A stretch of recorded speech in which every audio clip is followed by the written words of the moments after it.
Hello everyone, welcome back. Today I'll be showing you how to sew Hmong pants. Click in the description box for the website link to purchase the XiongSeams pattern to make these pants. First we'll begin as usual by pinning down our pattern and cutting it out. And you'll want to cut out two of these legs. So I've already doubled my fabric, so I'm going to be cutting them both out at the same time. So here you can see one side is labeled front, one side's labeled back.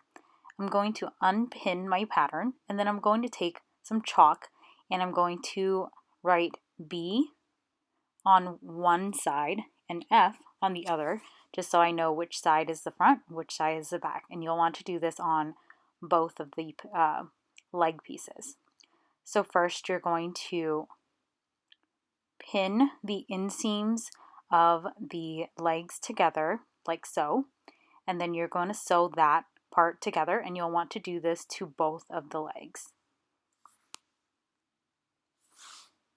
Don't forget to serge the edges clean. Once you're done, you'll have two legs that look like this. You're going to flip it inside out like so, and then you're going to iron the seams nice and flat.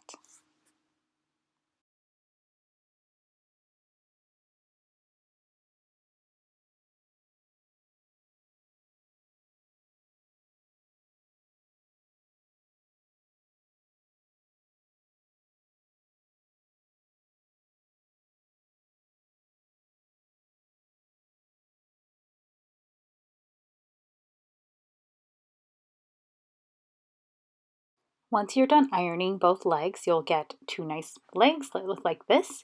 And then we're going to now sew the crotch section together.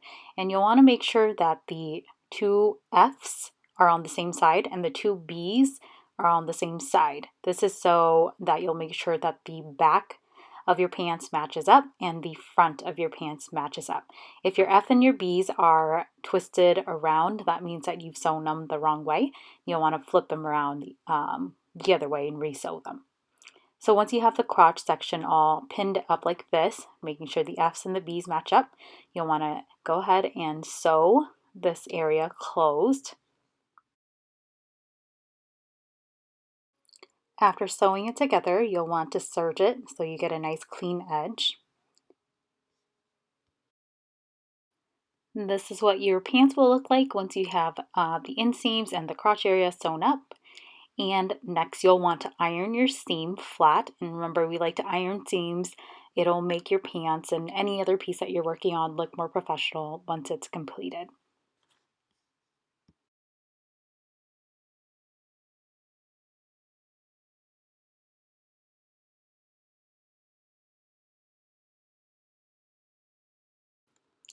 And here's our pants, neat and completed. And now we're going to add a waistband. To do that, you'll want to take your waistband pattern and cut a waistband out. Make sure to double your fabric on the fold so that you get one long continuous piece.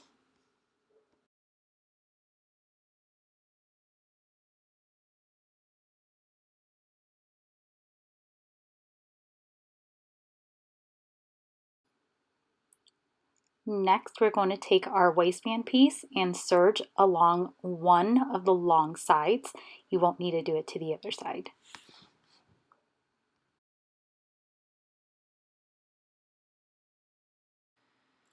Next, we'll take our waistband and add it to our pants. I like to start at the back of the pants, so I look for the B here, and then I'll take my waistband and put about 2 extra inches beyond the seam of the pants, and then start pinning the rest of the waistband around the top of the pants. Once I get around to the other side, there will also be extra fabric that goes beyond the back seam of the pants. And that's okay, that's how it should look. After pinning everything down, I'm going to start sewing using a 1/2 inch seam allowance.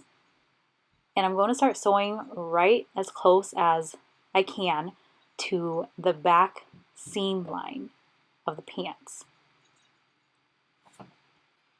I'll want to sew all the way around and remove the pins as I go.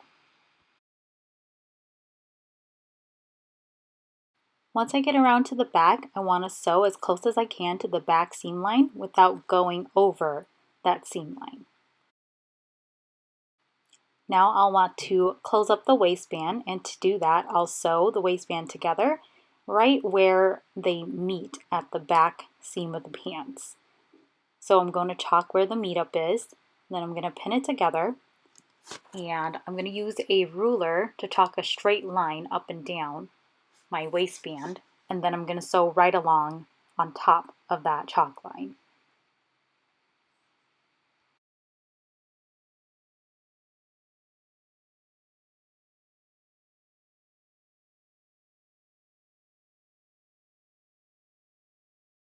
Next, I'm going to serge all of the excess waistband off, and the completed pants with the waistband attached to the top will look like this.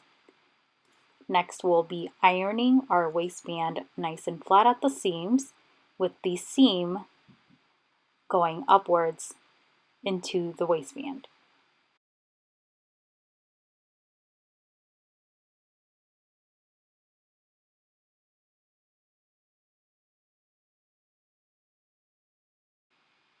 Here's our pants with the waistband ironed nice and flat. You can tell it's nice and neat. And now we're going to chalk in a line for where we're going to fold down the waistband. And this will depend on how big your elastic is. I'm going to use a 1-inch elastic, so I'll be making this mark 1.25 inches above where the seam is. This will give the elastic enough room to move inside the casing that we're going to make with the waistband here.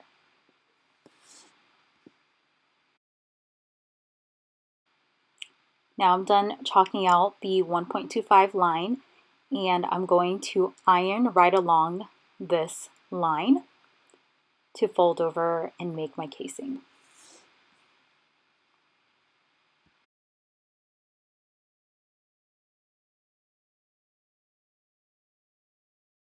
Here's my waistband that's been ironed over to create a casing.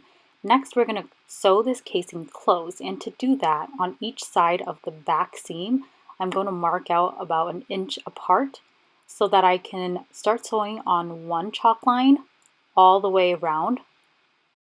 I'll stop at the other chalk line, and what that'll do is leave a small opening for me to put in the elastic for the waistband. While you're sewing the casing here closed, or the waistband closed, you'll want to sew right next to the seam line at the waist.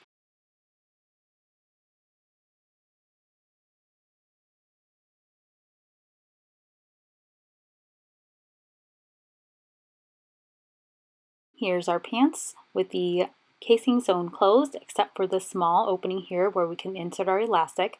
To get the elastic to the right size, you'll want to take your waistband pattern and measure up your elastic to it.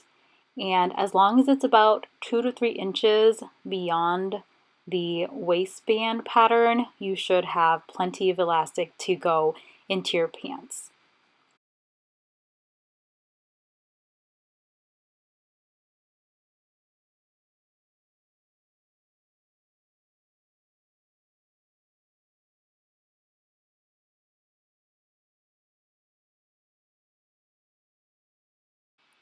Two tips here for inserting elastic. As you go, you'll want to pull the ruffles backwards towards where you started inserting your elastic. And also to watch out for the end of the elastic, you'll want to pin it down once it gets close to the end so that it doesn't slip and go into the casing, because if it does that, then you'll have to start all over.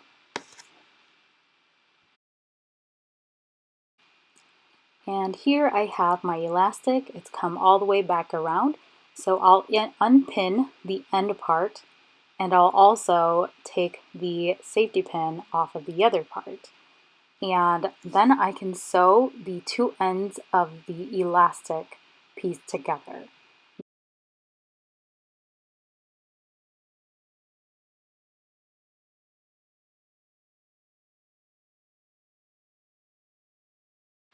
To sew the ends of the elastic together, you'll want to lay one on top of the other, and then you can sew multiple straight lines up and down the ends here, or do a box.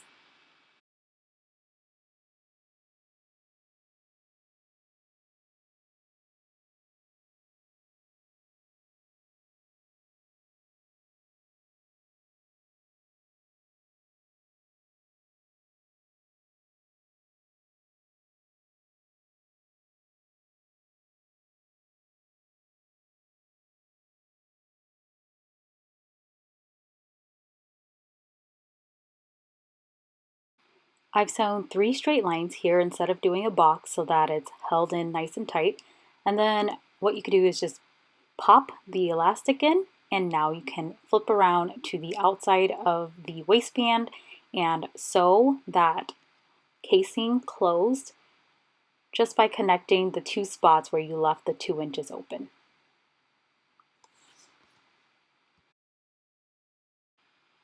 Next, you're going to hem the bottom of your pants. You can try them on before actually hemming it just to make sure the length is good for you. But what you'll do is you'll double roll the bottom and then sew right along the top edge. And you'll want to keep rolling as you go. So fold over and then fold over again. Make sure that the fabric is nice and flat. And you'll want to do this all the way around until the fabric meets up again.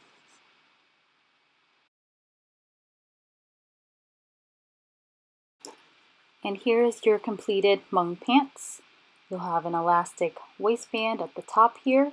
And to know which side is front and which side is back, remember that you started your waistband at the back, so you'll have a seam there.